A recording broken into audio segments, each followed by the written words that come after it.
Last time we took a look at the worst films that 2024 had to offer. This time we're taking a look at the best films. First off, I want to apologise for the wait for this video.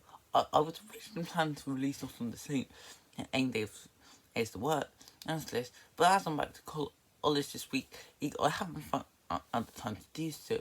Oh, and had to shorten this from a top 20 to a top 10. And yeah, in case you didn't know, this list was supposed to be the top 20 best films of the year. Yeah, but I had to shorten it to top 10.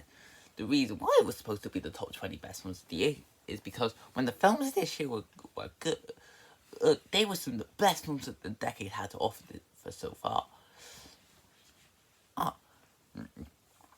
But even if I can't look at 20 films, I was able to look at 10 films that weren't only the best films this year had to offer, but so far are some of the best films of the decade and possibly the century. I'm Charlie Lipinski, and welcome to the top 10 best movies of 2024. Number 10, Memoir of a Snail. One thing I've noticed with animated films this year is that some of the best ones that were released were independent films. Where they're the ones that got the most critical acclaim. You got Flow, which I've yet to see, but I've heard pretty good things about.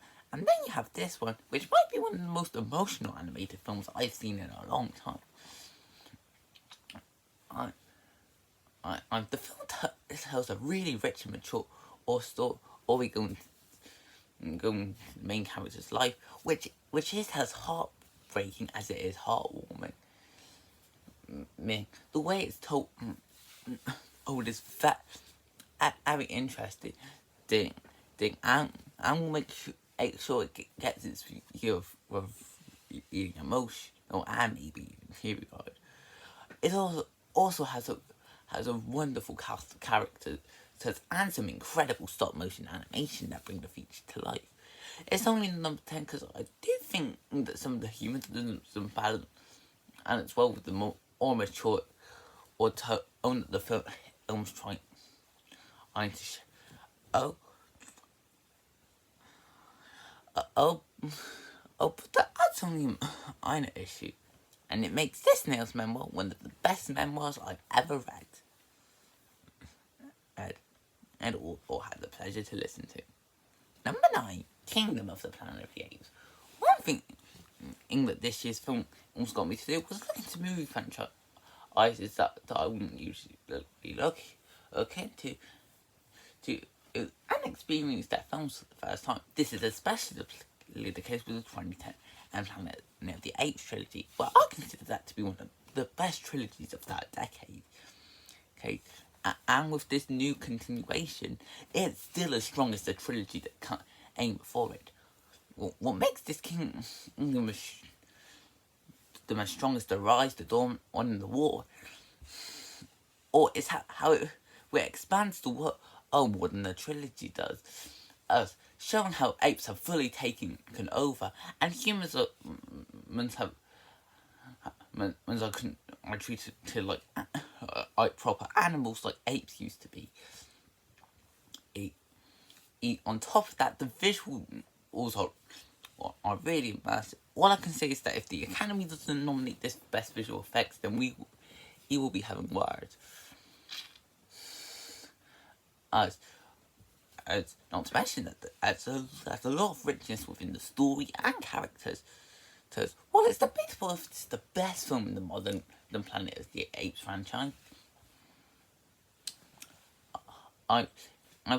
This kingdom did prove that apes really are stronger when they come together, just like this movie. Number 8, Paddington in Peru. Yeah. As everyone's favourite British bet came back this year. After waiting 7 years since its last film, and with a highly acclaimed in Paddington 2. And honestly, the fact that this is the weakest of the trilogy, but still a masterpiece, it's just incredible and proves how great this trilogy is I haven't done a video on this film individually, but I think when the DVD does come out, I'm gonna have to, because this film is just incredible. It has a really strong story that keeps the heart of the trilogy alive and well. The more action and tone fit perfectly well, surprisingly. The visuals are as strong as ever. What they do feel immersive, and the characters are just as charming as they are in the last films. On top of some solid performances, especially from Olivia Colman and Antonio Banderas. They were the highlights of the feature for sure. Or what is debatable if it's as good as the films that came before it. It doesn't change the fact that the Paddington is still as strong on as ever. The show, it's mainly the UK that got to experience its adventure this year. But most of the work I will get to experience this year. Yeah, especially with the US, as having it released on Valentine's Day. Is that really the best day to release it? Not because of the holiday, but because it will be releasing in the US the same day as Captain America Brave New World. Yeah, I don't think so. Only for that releasing plan and with this one. But still, it doesn't change the fact that Paddington's event entering in Peru is as strong as its adventures in London. Number 7, Dune Part 2. I am so glad that I got to watch the first Dune in this year to get ready for the new one. Because the original is one of those films that gets better every time I watch it. And I think I'm going to have to say the same for this one. What makes Part 2 such a fantastic feature is that it takes what was amazing about the original and expands on it. It continues use its rich and powerful story, or in ways we've never seen before, or on top of some incredible visual effects are even more stunning as they were in the original feature. Along with a cast of solid, lit and lovable characters that are really rich in development, but very well done. Especially with great acting from people like Timothée Chalamet and Zendaya.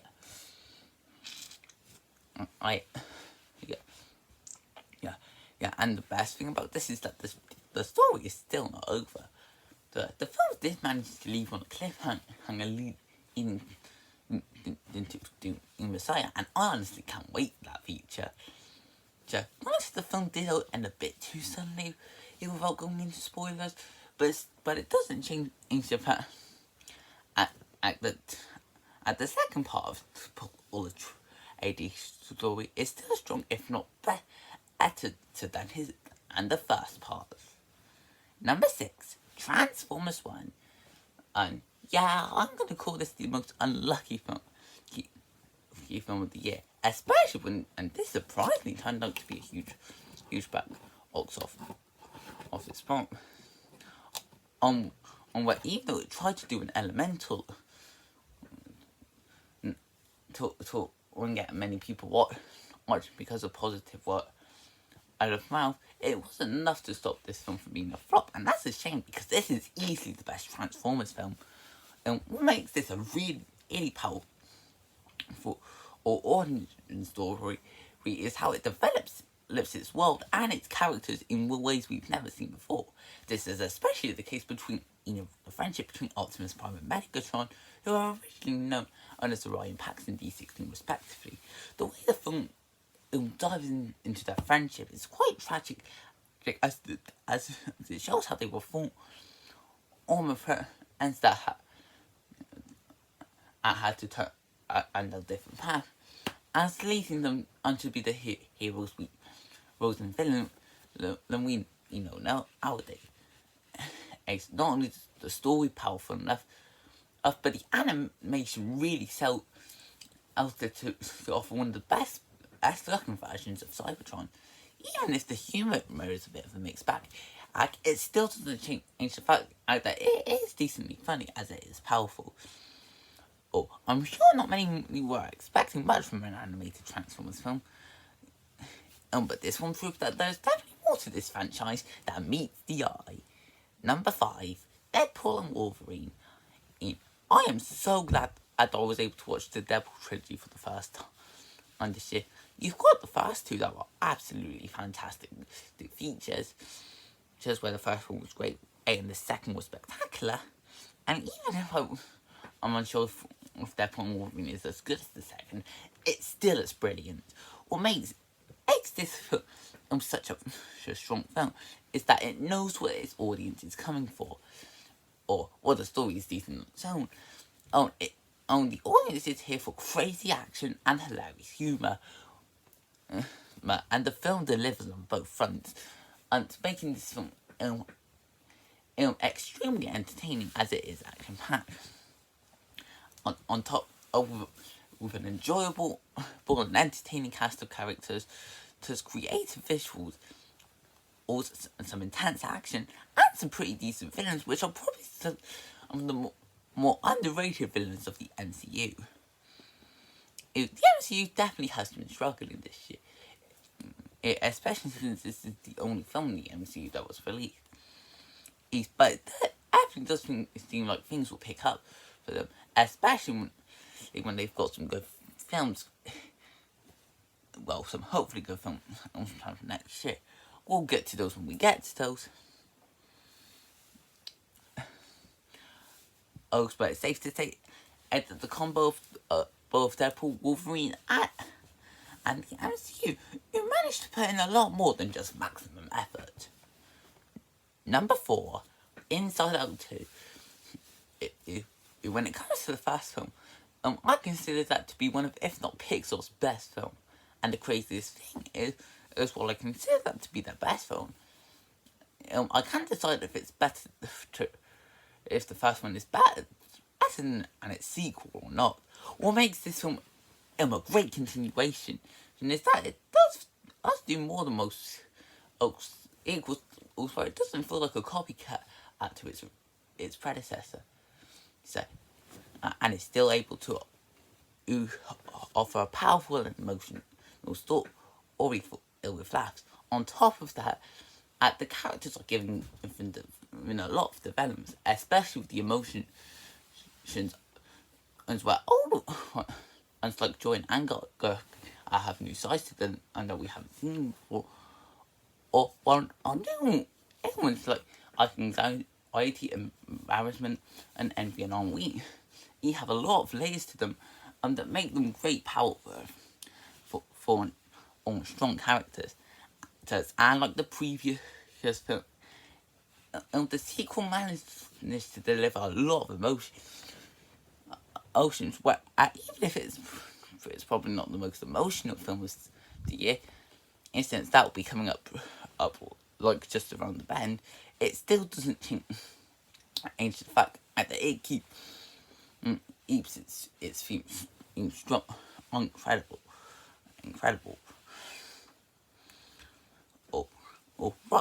Riley's Mind is a crazy one.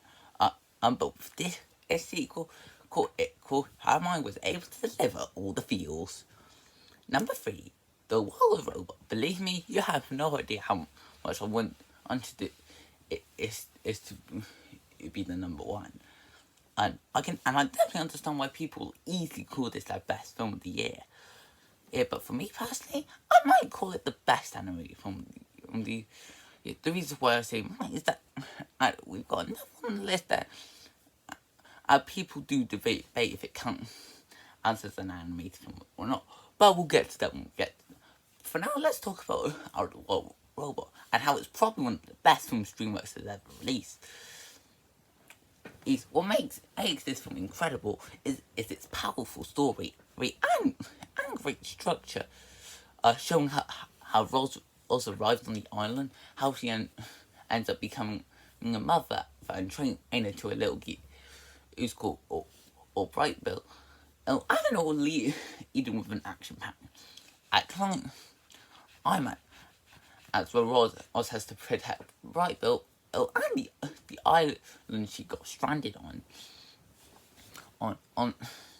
On top of that, the animation is something in works best. This is the last film made in house, and they ended on a bang. And get even shot. I'll start probably some of the best we'll ever see from the studio. Oh, and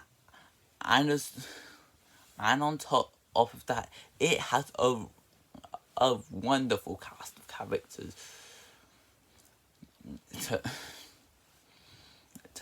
As where they're able to deliver a lot of heart, emotion, and some good humour. And when it comes to the emotions, and this is the film that's the closest to making me cry this year. Especially with how it's the type of film that breaks your heart before or remembering it, and then breaks it again. And it's probably a hard time as to make a movie out of a book series, but with Rose's Adventure, it definitely came out to be much more than what it was programmed to be. Number 2, Sonic the Hedgehog 3. Yeah, at both this and the number 1 film of the year, it could have easily been a type. Because while I like the number 1 film slightly more, this one comes in as a very close second.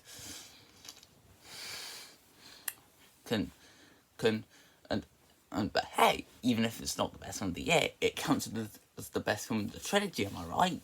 Anyways, we'll make Sonic's third adventure his best. This is how it really does up the stakes. The action is more intense, and the story's more powerful or with a lot that's at risk.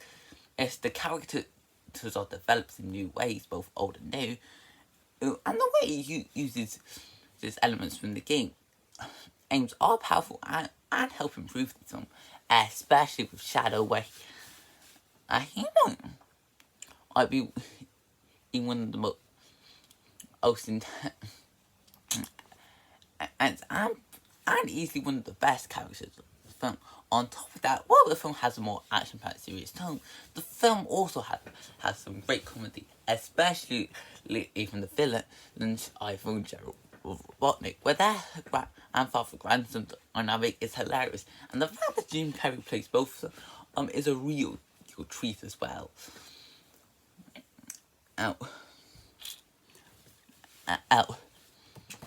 Sonic fans had a decent 2024, or with a lot of content that Blue Bell was able to deliver. But it's safe to say, Sonic's third movie adventure ended the great year of Sonic and Shadow with a huge bang, and managed to become a film that was so close to being my number 1. But before we take a look at that, the film that became the number 1, and here are a few honourable mentions. As I said before, or 2024's best movie list for me was originally going to be a top 20. And I do kind of feel bad that some of these films weren't able to be in the list. But here's how I would rank them if I still made this a top 20. And from number 20 to number 11, they are Furiosa and Mad Max Saga.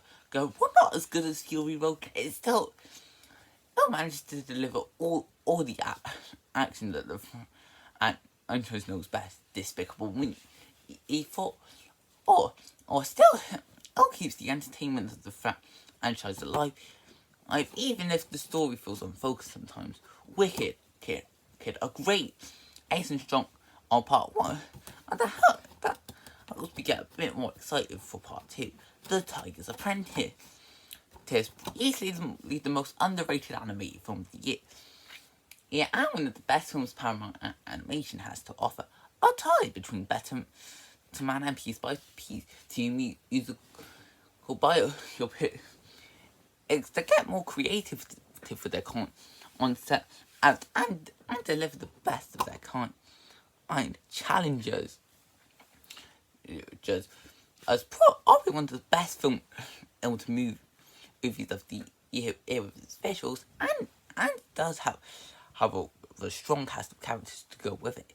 The track probably one of the most suspenseful, thrilling movies of the year, especially with the main character also counting as the villain. Wallace and Gromit: Vengeance Smells Foul. What a beautiful is the duo's best film, or best adventure, it's still able to deliver a cracking good time. That Christmas, Locksmith already proved they could be a great animation studio with on gone wrong, and they easily offer one of Netflix's best Christmas movies. And finally, Ultraman Rising. I know very little of the IP, but this film was certainly an ultra introduction. And the number one best film of 2024 is Mufasa: The Lion King. Okay, if you've been around my channel for a long time, I don't think many of you would be surprised that I consider the Mufasa: The Lion King to be the best film of the year, especially with both the original Lion King and the 2019 remake. They are my favourite films of all time. And even though this film it may not be as amazing as that, it comes so close. The reason why Mufasa is easily the best of the year is that I had a great concept going into Mufasa's origins, and his story is just as powerful as Simba's. But showing how he went from an outcast to king, and showing his relationship with all the different characters, especially with his brother Scar, who was originally known as Taka. On top of that, at the front, it manages to deliver some other moments that are easily some of the best of the year has to offer. This is especially the case where the visuals got an improvement for the 2019 film. People do debate if both this and its original count as animated or TIFF films or live action, but I'm the kind of person that stands and somewhere in the middle at the moment. I can see why many people count it as an animated film, but I do understand why people don't count it as an animated film as well. But either way, it doesn't stop the film from looking incredible. And the film easily has the best songs of the year.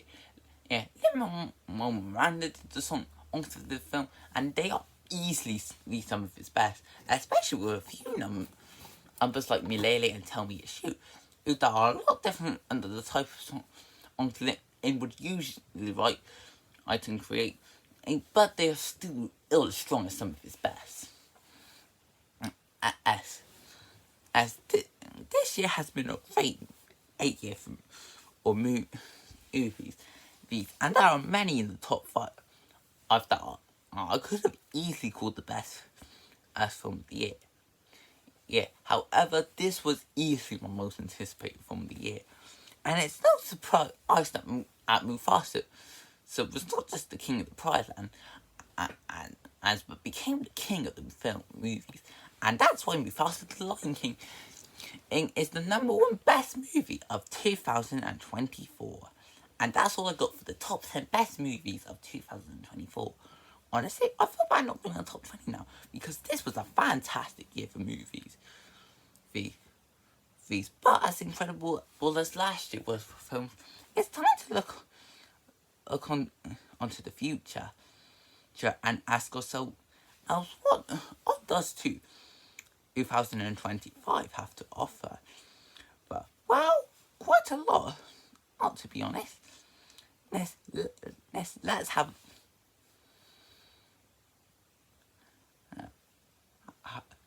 a little look for, or else to be sure and convinced. And Bank of Dave 2, the first Bank of Dave looks like it'll be fun. So maybe this one will be as well. A complete unknown. I've heard decent things about this one. And I said it's got Timothy Chalamet. We'll have to wait and see. Dogman. I'm from this Amor for Captain Underpants. And this looks like a lot of fun. Love Hurts. Missed opportunity to release this on Valentine's Day, but looks like fun, I guess. As Captain America Brave New World. Oh, it's not every day where I'm both excited and worried for an MCU film. But here we are.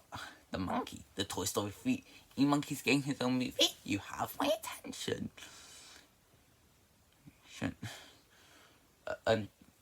The day the Earth blew up, a Looney Tunes movie. Oh yeah. I've been waiting for a proper animated Looney Tunes film on the big screen. In 2017. Not sure of how it's been taking many delays, but it does look like it's going to be pretty good. The Electric State. I know little about this one.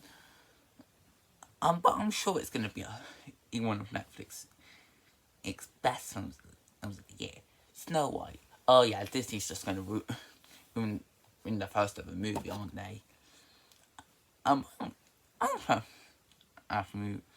if this turns out to be a bad it's good film, I'll be more than happy.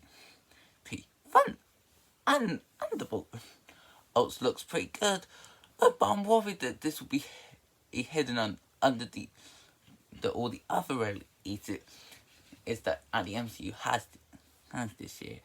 Lilo and Stitch. I have a friend who's obsessed with Stitch, so I can't wait to see what she thinks of this.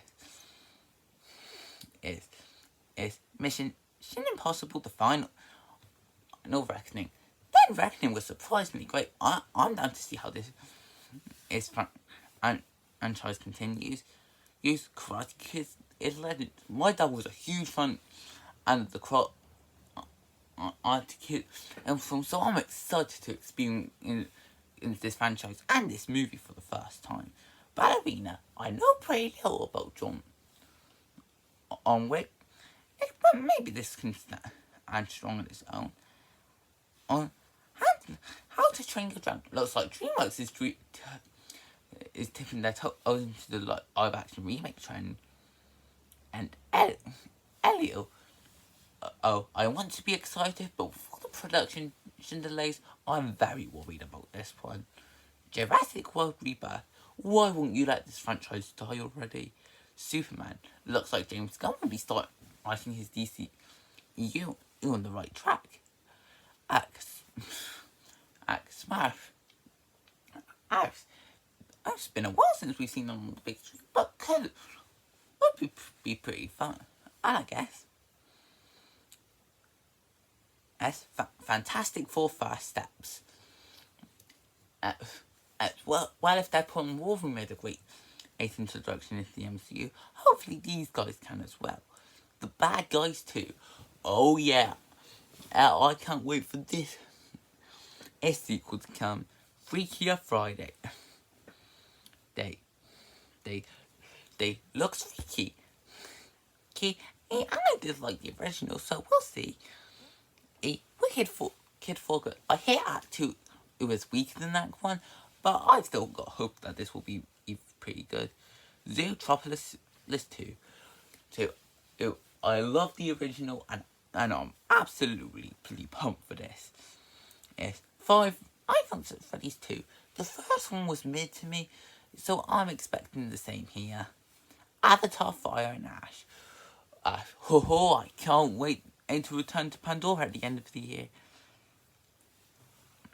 Yeah, the SpongeBob movie such as SquarePants.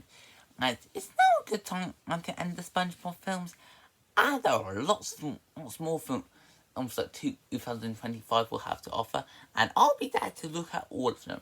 So I hope you guys enjoyed this video. Feel free to comment, like, and subscribe, and I will see you next time. Bye!